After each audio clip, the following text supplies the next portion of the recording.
You may understand an English video and still learn almost nothing you can say later. That is the problem this method fixes. The 30-30-30 routine can be a total game changer because each pass has a different job. Ask yourself, after the screen closes, what exact English can I retrieve? To be honest, I'm not a big fan of pausing a video every 5 seconds. It feels productive, but it destroys the first job, following meaning. On the first pass, keep moving unless one word blocks the whole message. Your goal is not perfect detail yet. Your goal is a clear mental map. It's all about the details, but only at the right time. First, understand what the speaker is doing and why. Later, study the language choices that made the message work. If you reverse that order, every unknown word feels urgent. Keep the order, and the same video becomes easier to learn from. In the first block, watch for the gist. Let subtitles support meaning, but focus on the topic, sequence, and speaker attitude. In natural speech, small words may sound lighter than key content words. Repeat once. I watch for the gist before I take detailed notes. That is your first job. Once you have the gist, the question changes. You are no longer asking, what is this video about? You are asking, which language is worth keeping? Understand first, then mine. If you collect before you understand, you cannot judge which phrases actually matter. On the second pass, pick out a phrase instead of copying the transcript. A complete chunk gives you grammar, collocation, and context together. For example, on the second pass, I picked out the phrase that makes a big difference. Say it once, then explain where you could use that phrase in real life. After you select a useful chunk, say it out loud. Recognition is not spoken retrieval. Your mouth has to practice the timing your eyes cannot provide. Try this. That was worth the wait. Say it once with the text, then once without looking. The second attempt tells you whether the phrase is becoming available. During the gist pass, do not stop for one difficult line. Mark the time and come back to it later, because the first job is understanding the message. Finish the section, give a one-sentence summary, then revisit the marked line. Now compare what you expected with what the speaker actually said. When your notes start growing, stick with 5 strong items before adding more. A limit forces a useful decision. Which phrases can I realistically remember, explain, and use? Do not reward novelty alone. Choose chunks that match your own speaking goals. If 5 are already strong, spend the remaining time practicing them deeply. Let me think for a second gives you a natural pause before an answer. Use that pause to make a study decision rather than rushing. Let me think for a second. The first pass is for the gist, so I will not stop for every unfamiliar word. Say that idea once aloud. Well, that's a good question. Buys a brief moment while sounding engaged. Compare it with silence or repeated Then connect it to the lesson. Well, that's a good question. On my first viewing, I will summarize the message before I study vocabulary. The phrase keeps the conversation moving. How shall I put it is useful when you know the idea but need a moment to shape the wording. Keep the tone calm, not dramatic. Then complete the thought. How shall I put it? I understand the video, but I still cannot retrieve the phrases. That contrast prepares us for the second pass. Now remove the subtitles and test what your ears can really recognize. The weak habit is pausing for every unknown word. The better rule is, I watch for the gist first, then return to the most useful gaps. This changes the task from anxious decoding to targeted listening.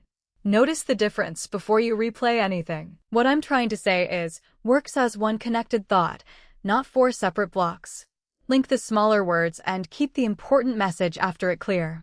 What I'm trying to say is, subtitles helped me understand, but they also hit a listening gap.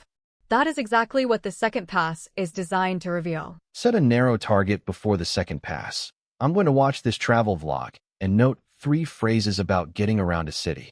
That goal prevents random collecting. Say the sentence once, then imagine the video gives you 8 unfamiliar expressions. Which 3 would help you in a real travel conversation next month? After the first viewing, test your comprehension with 1 sentence. The main point is that the cheaper camera is better for beginners. Then change the topic, but keep the frame. The main point is that this recipe works only at low heat. If you cannot produce a clear gist, you are not ready for detailed mining. Before you keep a phrase, justify it. A strong answer is, I picked out worth the wait because I can use it when I talk about restaurants. That sentence proves two things. You understood the phrase, and you can imagine future use. A weak note gives only the word and no reason to remember it. Turn tomorrow's review into a concrete plan. Tomorrow, I'll review these 5 chunks and use a total game changer in a sentence. Replace one detail with your own phrase.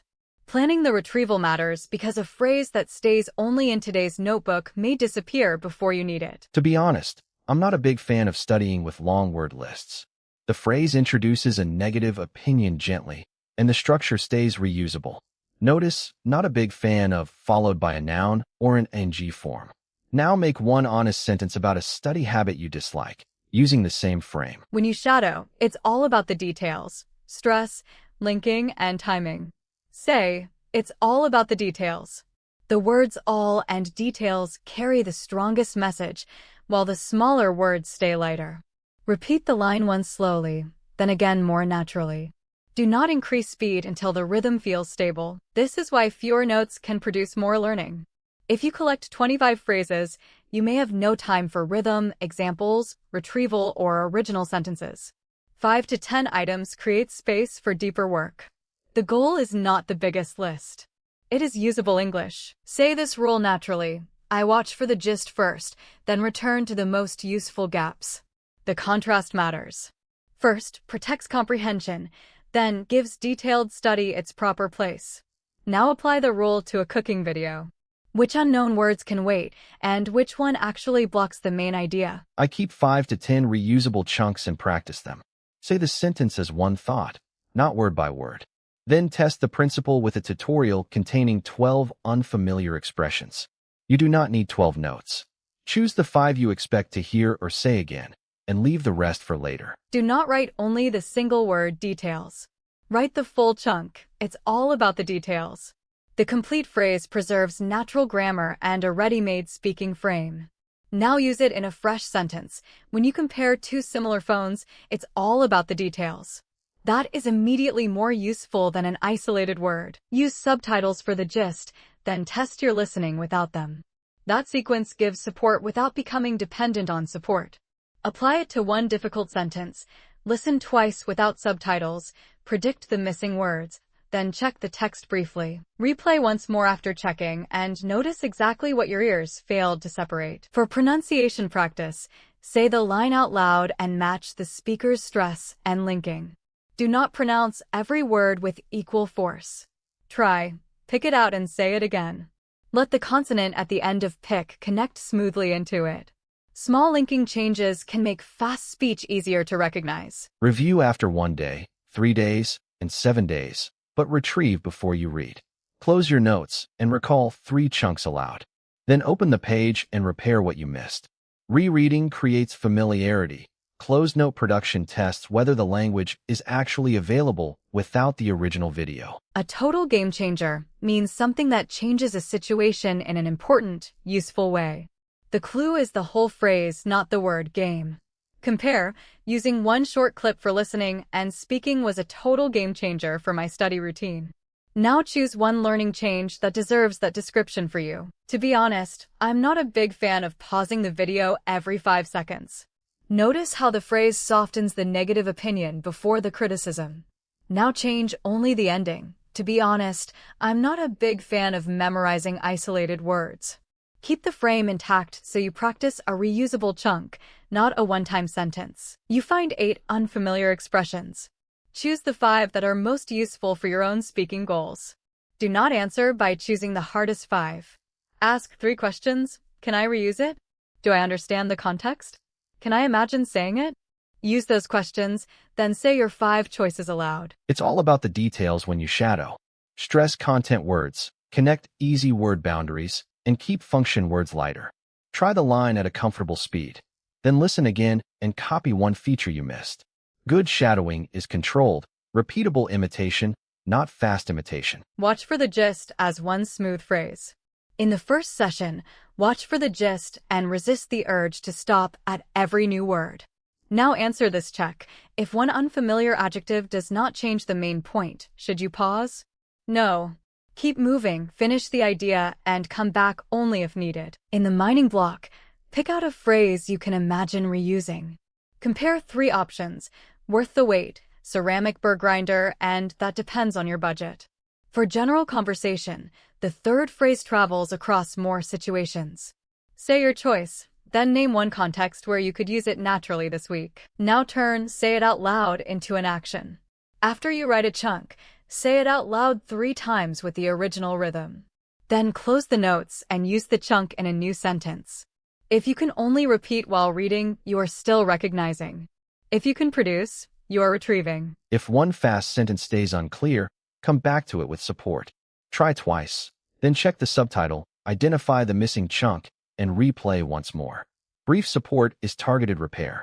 Endless replaying is weaker because one stubborn line can consume the whole session. When a tutorial gives 9 unfamiliar expressions, stick with 5.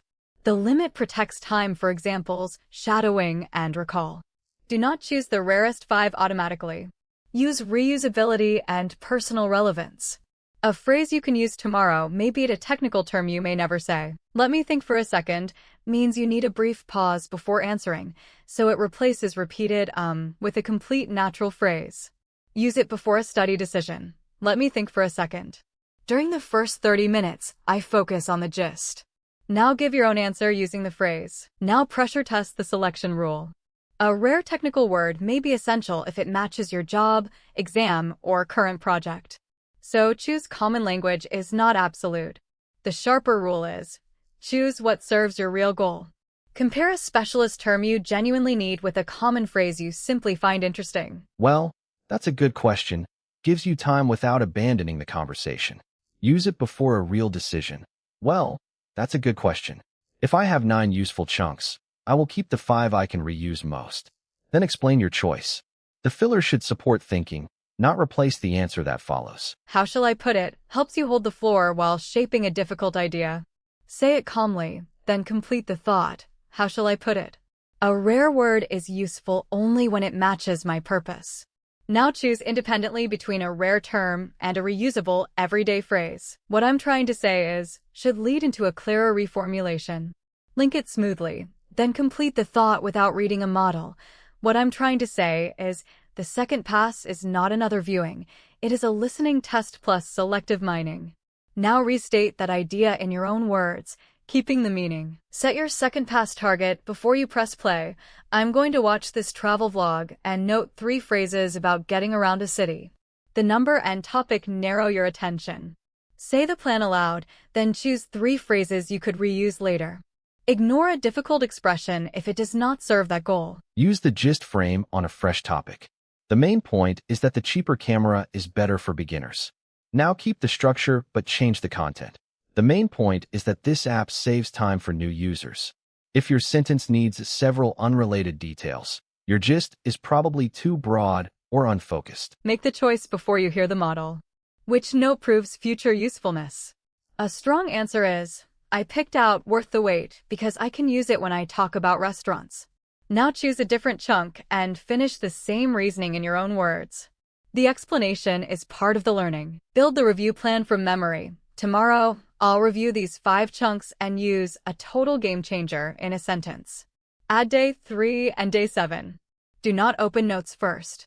At each review, retrieve the chunks, use one in context, and repair only what you could not produce. One last evidence check. Close your notes the next day and try to produce 3 chunks before checking. For each chunk you remember, say 1 complete sentence. Then open the notes, compare your wording, and repair the missing pieces. If you only recognize the phrases on the page, schedule another close note recall instead of rereading. To be honest, I'm not a big fan of studying with long word lists. Hear the whole frame, then use it for one personal opinion. The important part is not memorizing this exact example. It is owning the structure I'm not a big fan of, so you can adapt it naturally to new topics later. Recap the pronunciation rule. It's all about the details. Keep all and details strong and let smaller words stay lighter. Shadow the sentence at a comfortable speed before matching the original timing. Clear stress first, smooth linking second, speed last. That order makes fast speech repeatable. Recap the listening sequence. I watch for the gist first, then return to the most useful gaps. First, build meaning. Second, remove subtitles and notice what your ears miss. Third, check only the gaps worth studying. This sequence keeps support useful without letting it hide the listening problems you actually need to solve. The full method is simple enough to save. Understand first, mind selectively, then speak and retrieve. Keep 5 to 10 reusable chunks, say them out loud, build original sentences, and review after 1 day, 3 days, and 7 days. On your next video, prove the method works by producing language without looking.